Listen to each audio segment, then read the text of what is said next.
Olipa kerran kaukaisessa elokuvastudiossa Yhdysvalloissa. Muon Miekkonen poti erästä ongelmaa. Lyhytelokuvat, joita hän oli nuoren uransa aikana työstänyt 3 pienestä porsasta aina Mikkihiireen asti, eivät enää oikein tuottaneet laman jälkeisellä 1930-luvulla. Niille valitettavasti ei ollut enää ison yleisön kysyntää. Maagisten sattumusten kautta tämä mies ajatteli, että jos piirroselokuvan hahmot ja tarina sekä etenkin itse animaatio olisivat tarpeeksi mukaansa tempaavia, jaksasi tavallinenkin tallustaja katsoa koko pitkän piirroselokuvan. Tästä syntyi kunnianhimoinen, hulluutta hipova, ajalleen teknisesti lähes mahdoton unelma. Tämä unelma vaati lukemattoman määrän asialleen omistautuneita henkilöitä, valtavia filmimaailmaa mullistavia teknisiä saavutuksia ja budjetin kanssa kiivasta kamppailua.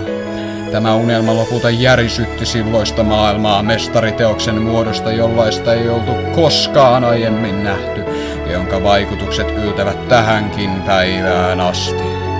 Tämä mestariteos ja elokuvataiteen saavutus on nimeltään Lumikki ja 7 kääpiötä. Te siellä saatatte miettiä, kuka tämä mies oli? No, oletettavasti siinä Mikkihiiren kohdalla varmaan arvasitte, että se oli Walt Disney. Mutta eiköhän siirrytä itse elokuvaan ja katsota, onko tämä pätkä maineensa sekä kunniansa veroinen vielä tänäkin päivänä.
Tämä lumikkitarina perustuu siis, vaikkakin löyhästi, Grimmin veljesten satuun. Waltsedän ja kumppaneiden saadessa elokuvan valmistamisen käyntiin kehittivät he bonusjärjestelmän, jolla varmistettiin, että kilpailevat studiot eivät saisi heidän valiotyöntekijöitään heidän leipiinsä. Homma toimi sillä tavalla, että pisimpään palvelleet saavat saman verran palkkaa kuin Walt ja hänen veljensä Roy Disney. Tästä seurasi rankka työrupeama, joka kesti 2 vuotta. Monet sijoittajat alkoivat olla projektin suhteen epävarmoja rahan kadotossa animaatiostudiolla kuin pieru Saharaan, joten he lähettivät Miekkosen nimeltä Joseph Rosenberg tarkistamaan tilannetta ja mahdollisesti jäädyttämään projektin rahansaannin. Josephille näytettiin elokuvan alku ja hän oli niin ihmeissään, että ilmoitti rahaa tuleen enemmän kuin he kerkeäisivät studiolla tuhlaamaan. Lopulta elokuva julkaistiin 21. joulukuuta 1937. Vielä semmonen ilmoitusasia. Spoilereita ja pilkunviilasta luvassa. Tulen myös vertaamaan suhteellisen paljon alkuperäiseen satuun. Lisäksi tämmönen hyvin tärkeä asia. Me emme arvostele alkuperäistä englanninkielistä versiota, vaan suomenkielistä versiota vuodelta 1994. Elokuva kertoo siis Lumikista, joka kauneudellaan saa hänen ilkeän äitipuolensa kuningattaren kateudesta niin suunniltaan, että tämä yrittää jopa tapattaa hänet. Lumikin selvitessä ensimmäisestä eliminointiyrityksestä hän pakenee metsien läpi 7 kääpiön kotiin ja siellä ryhtyy heidän taloudenhoitajakseen. Sadussa lemmitikseen. Se lukee tuossa. Tuossa noin. Siinä. Kuningatar saa kuitenkin Lumikin olinpaikan selville ja taikavoimillaan tekee myrkkyomenan ja naamioituu vanhukseksi. Noita onnistuu Lumikin tapattamisessa, mutta kääpiöiden häntä jahdatessa kuningatar tippuu jyrkänteeltä alas kuolemaansa. Kääpiöt eivät Lumikkia tohdi haudata, joten hänen lisäaineiden pumppaamisen jälkeen mätänemisen pysäyttämiseksi luonnollisesti lukitsevat hänet lasiarkkuun ja tekevät hänelle pyhätön. Puolisen vuotta myöhemmin eräs prinssi, joka vilahtaa elokuvan alussa, suutelee Lumikin henkiin ja näin he elävät onnellisena elämänsä loppuun saakka. No tuossapa on pohja kerrakseen. Suunnitelmana meillä siis olisi palastella tätä elokuvaosiin ja tutkiskella näitä osia sitten niin kuin ihan vuorotellen. No luonnollisesti elokuvan analysointi aloitetaan elokuvan ensimetreiltä. Alkuperäisessä sadussa saamme selville muun muassa sen, että Lumikin äiti kuolee heti synnytyksen jälkeen, mutta elokuvalla on vähän oma näkemys asiasta. Joten eiköhän anneta sen ihan itse kertoa.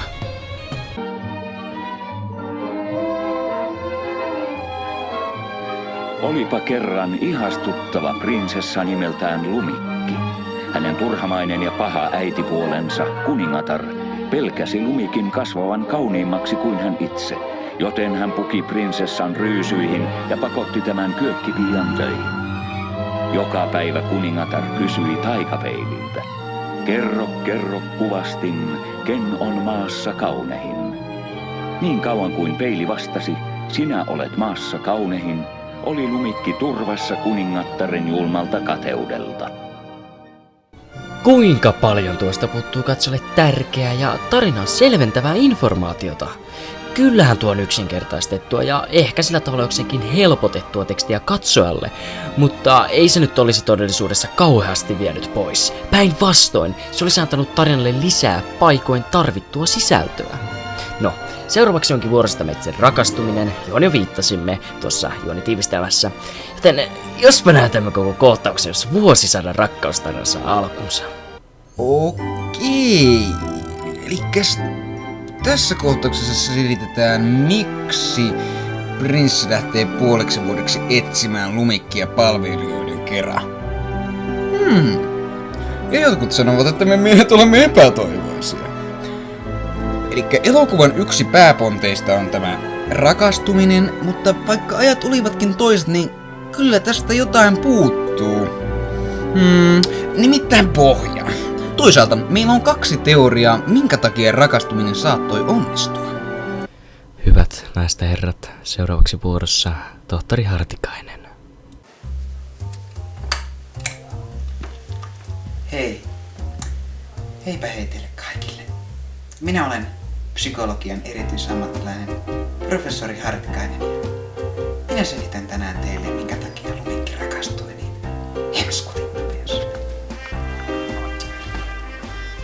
Kuten me kaikki tiedämme, niin Lumikki, jota demonstroin tässä, oli kovin yksinäinen. Ja sitä kautta myös erityisen läheisyyden haluinen. Sitten tämmöinen herkkupeppu prinssi tuli paikalle ja kyllä Lumikin tie oli menoa nyt. No, osa teistä saattaa miettiä, että prinssihän ei ollut yksin. Minkä takia hän niin kovasti kaipasi seuraa? Selitän sen varsin yksinkertaisesti. Prinssi on mies. Me miehet kaipaamme seuraa.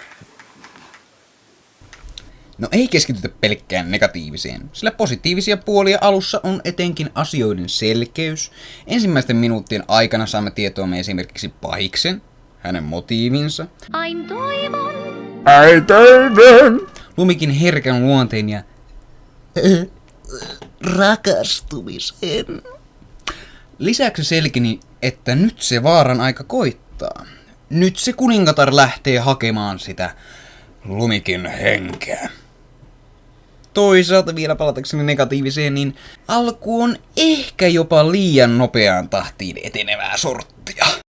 Enemmän tai vähemmän epäilyttävän taikapelin kertossa kuningattarelle Lumikin olevan häntä kauniimpi, kuningatar siitä kateellisena lähettää Lumikin metsän laidalle ja seuralaisekseen Lumikki saa metsästään.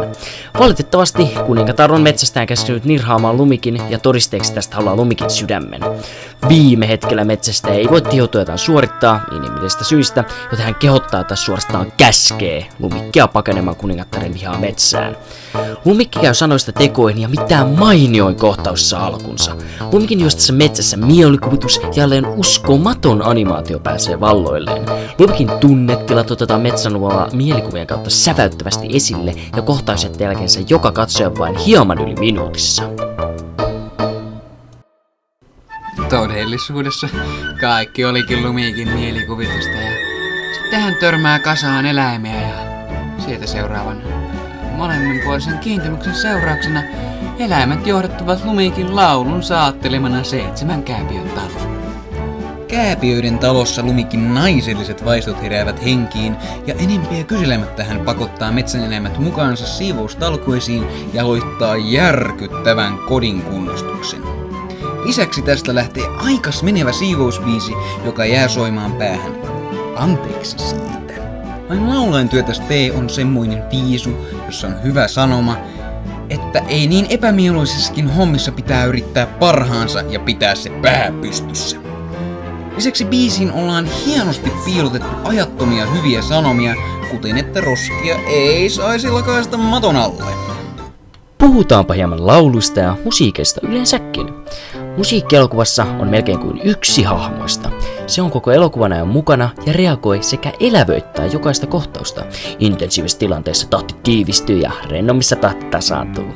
Musiikki on hienosti toteutettu lisää elokuvana, vaikka sen taustatyötä ei välillä huomaakaan, niin se tuo uskomattoman paljon sisältöä sekä tunnetta elokuvaan. Kaikki laulut ovat säveleltä mukaansa tempaavia, mutta sanoissa se mielenkiinto vasta alkaakin. Valitettavasti hyvän lisäksi myös huonossa. Hyviä kipaleita ovat esimerkiksi juurikin tämä Aina laulan työtäs teen. Ja sen vastapainoksi voimme ottaa esimerkiksi sen, kun ensimmäisen kerran tapaamme kääpiöt heidän kaivoksellaan.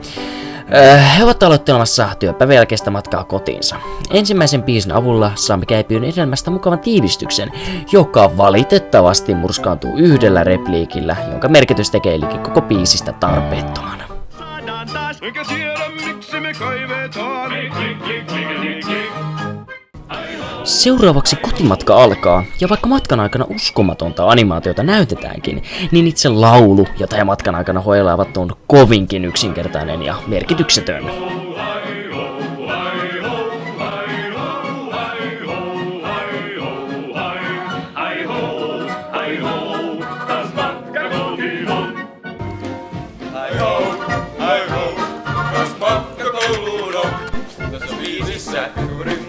Kun vähän taitat sanoja ja muistat hoilata. Hai ho, hai ho, hai ho. Kääpiöt huomaavat valoa kämpästään kotiin tultaessa ja peloissaan nämä pikku popupöksyt saapuvat sisälle ja arkaillen löytävät Lumikin. Tässä vaiheessa tapahtuu vaiheikas tutustuminen, jonka aikana kääpiöt kovasti Lumikiin tykästyvät, ellei jöröä lasketa. Tässä kohtaa myös eri hahmoista, lähinnä kääpiöistä, tulee uusia puoleja esille.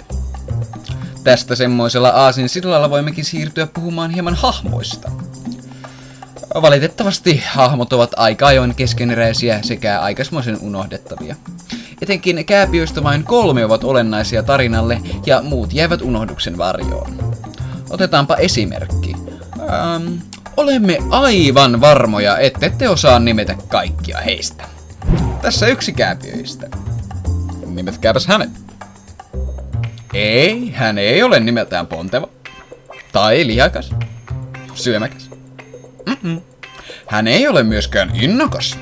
Tai hymykäs. Ei. Hän on lystikäs. Itse voimme olla ainakin sen verran rehellisiä, että meidän piti erikseen mennä tämä nimi tarkistamaan. Toki sitten on näitä Nuhanenia. Okei, kaikki muistaa Nuhanenan. Johtuen siitä yksinkertaisesti syytä, että hänellä on nenä ja nuha. Elikkä Nuhanenä.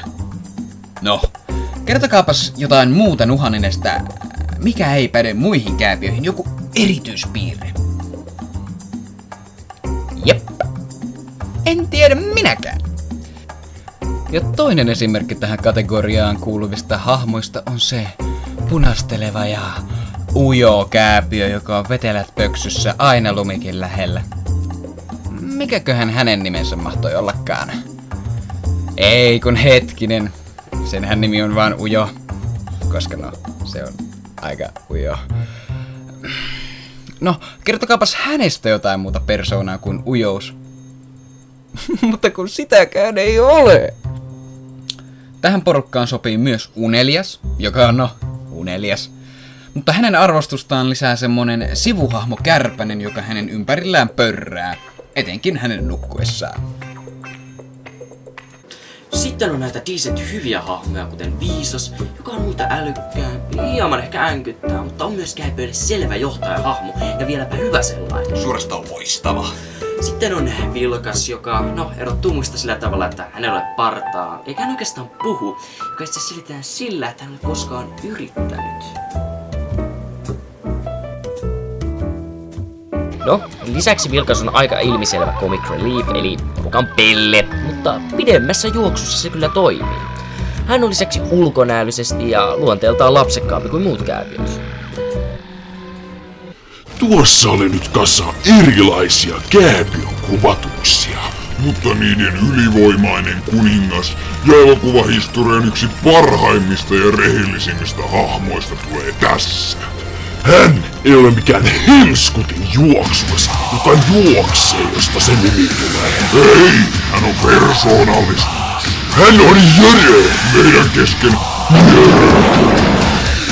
Tällä miellä on oman aikansa arvot. Hän ottaa ne selvästi esille turhia kainostelematta.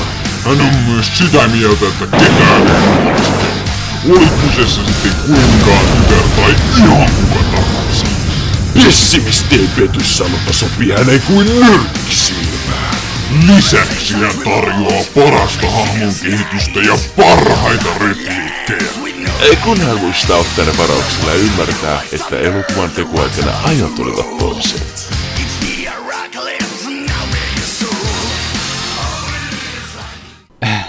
No, siinäpäs oli aikamoista eläimellistä menoa, mutta siirtykäämme kuninkaan hoviin. Puhukaamme ensiksi parhaimmasta, eli tässä tapauksessa pahimmasta hahmosta, kuningattaresta. Metsästäjä kuvailee häntä oikein mainiosti. Tämä nainen on ilkeä, mutta harkitseva, läpeensä mätä, mutta viisas, narsistinen, mutta voimakas. Hän on pahis, joka kaikin puolin toimii ja jonka motiivit ovat selvät. Hän haluaa olla maailman kaunein, tarvitsi hänen tehdä sitten mitä tahansa. Mutta niin kuin hyvin tiedämme, ulkonäkö ei kerro ihmisen kauneudesta, jota voi pitää yhtenä elokuvan teemoista. Sitten on tämä prinssi. Tai niin kuin me häntä kutsumme, Lordi Kaunisnaama. Tällä hahmolla ei ole luonnetta, hahmon kehitystä, tarvetta tai mitään muutakaan, jos meidän rakastumisteoriamme ei oteta huomioon, joka on muuten erinomainen teoria. Hän on 2 kohtauksessa. Ensimmäisessä hän ahdistelee Lumikin kauhun valtaan, mutta jotenkin saa tämän silti hänen rakastumaan. Toisessa hän taas sattumalta suutelee Lumikin takaisin elävien kirhoihin ja turhia kyselemättä ottaa hänet mukaansa. Siitä lähtee heidän onneen loppuelämänsä, ainakin prinssi on iloinen. Lumikki varmaankin puolen vuoden unien jälkeisessä tokkurassa edes ymmärtänyt, mitä tapahtui. Tässä tapauksessa paras ei tule viimeisenä, mutta kyllä tämä mielenkiintoinen hahmo osaa olla. Lumikki, selvästi yksinäinen nainen, joka puhuu eläimille ja lauleskelee haikaillen haluamansa elämää jatkuvasti. Tosin sen kyllä ymmärtää. Sillä en minäkään keittiöpiiaksi orjutettuna olisi mentaalisesti kaikista stabiilein henkilö. Joka tapauksessa hän on hyvä sydäminen ja keittiöpiien taidot tulivat kyllä hyödyllisiksi kääpiöiden kämpässä. Lumikki on kieltämättä myös ihan pirun vie, jumalattoman naivi ja hyväuskoinen. Sekä aikansa kaunostandardeihin nähden aikamoinen valiopakkaus. Alkuperäisestä sadusta löytyy muutamia lisätietoja hahmosta joskin toisesta. Minkäs ikäiseksi sä luokittelisit Lumikin? No siis semmonen 18-19, maksimissaan tosi pitkälle edennyt 16-vuotias. Arvaa mitä? No. Lumikki on 7. Joo, ja kato... 7? Kyllä. Tiedätkö mitä? No. Ei Lumikki mikään romanttisen suudelmaan herää. Hän herää siihen, että kääpiöt käyvät kauppaa prinssin kanssa hänen ruumistaan, jonka jälkeen prinssin kantajat sitten kompastavat puun juureen ja nytkin lasiarkku avautuu ja omena sieltä lentää sitten suusta ulos. Lapsuuteni on tuhoutumassa pieniksi paloiksi. Mutta elokuvassa on myös sellainen iso parannus ehdottomasti. Mun mielestä se, että kun sadussa se Lumikki yritetään 3 tappaa. Mutta tässä tapauksessa tässä elokuvassa vaan kerran. Ja mun mielestä se on hyvä, koska siinä sadussa se 3 kertaa aivan liikaa siinä, että niinku se Lumikki koko ajan Niin se on ihan liian naivia, se ei kuuntele niitä ohjeita, mitä se antaa. Nimenomaan, siis ne Kääpiöt on antanut joka kerta Kääpiötä, se älä päästä ketään sisälle, ei älä. Ja sitten Lumikki on silleen, tuolla vähän väliin. Mutta kyllä tässä sadussa on aika paljon semmoista, miten se sanoisin, lisäinformaatiota. Ehdottomasti kannattaa lukea. Paitsi ei, jos sanot mitään lapsuutta siinä muista elokuvasta kanssa. Niin. Nyt kun hahmot, musiikki, laulut ja suurimmat erot satuun on hikipinnassa käsitelty, niin viimeistelläänpä juoni ja loppuhöpötykset. Lumikki jää Kääpiöille taloudenhoitajaksi ja yhteiselo on mukavaa. Päivällä Lumikki tekee töitä ja siivoaa, illalla lauletaan ja tanssitaan. Aikas hauskaa. Tilanne saa kuitenkin ikävän käänteen, kun kuningatar saa peilin avulla tietonsa Lumikin olevan elossa ja suden, joka hänen lootassaan makaa, onkin sijaan. Mikä sikamainen temppu siltä metsästä? Tästä kettuuntuneelta kuningatar käyttää taikavoimiaan tehdäkseen myrkkyomenan ja muuntaa itsensä romaksi naidaksi. Noidan matka veden yli veneellä on 2D-animaatiota tunnelman puolesta parhaimmillaan. Lisäksi noita näyttää erittäin hyvältä vink vink ja etenkin uusimmassa suomennoksessa ääni on kohdillaan. Kääpiöiden ollessa kaivoksella noita huijaa itsensä sisälle heidän talonsa ja hyvää tarkoittava sekä hyvin sinisilmäinen Lumikki haukkaisee palasen omenasta.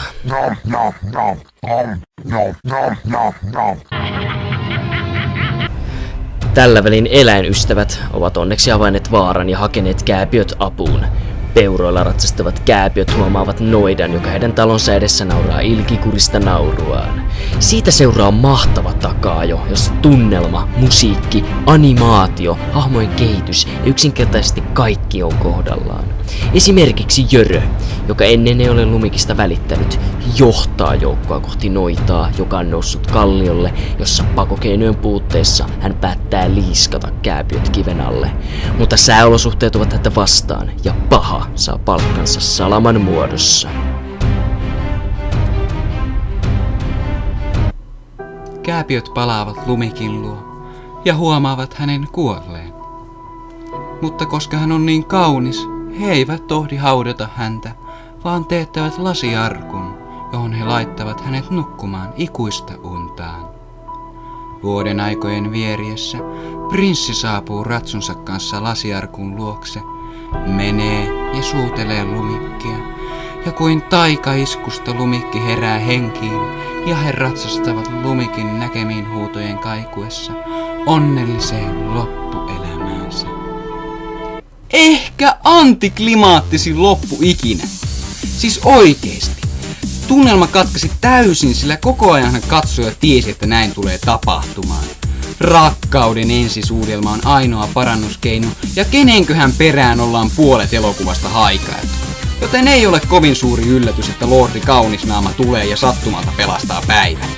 Kohtausta ei edes tehdä erityisen hienosti, vaan prinssi tulee paikalle ikään kuin näin. Nyt mä tuun. Nyt mä avaan tän arkun. Nyt mä pussaan sua. No niin, mennään. Heippa Kääpiö! Moi moi!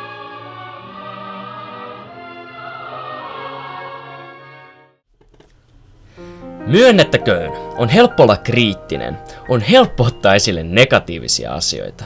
Mutta jos nyt hetken mietimme tätä elokuvaa, millä tavalla se on vaikuttanut minuun ja koko maailman elokuvateollisuuteen sekä lukemattomien ihmisten elämään ja on vieläpä oikeasti kaikesta huolimatta tänäkin päivänä hyvä sekä semmoinen pätkä, jonka mieluusti katsoo, niin kyllä siinä alkaa tajuta kuinka uskomatonta duunia Disney ja kumppanit aikoinaan on ollut tekemässä. Ei ole ihme, että tämän elokuvan ansiosta Disney on yhtiö, mikä se tänä päivänä on. Ehdottomasti jokaisen elokuvahyllyn peruskauralla. Mutta olisitte kyllä voinut siihen loppuun vähän enemmän panostaa. Se jättää niin kirpeän maun suuhun, että oikein sattuu. Ja kun se ei ole edes ainoa ongelma tässä elokuvassa. Valitettavasti.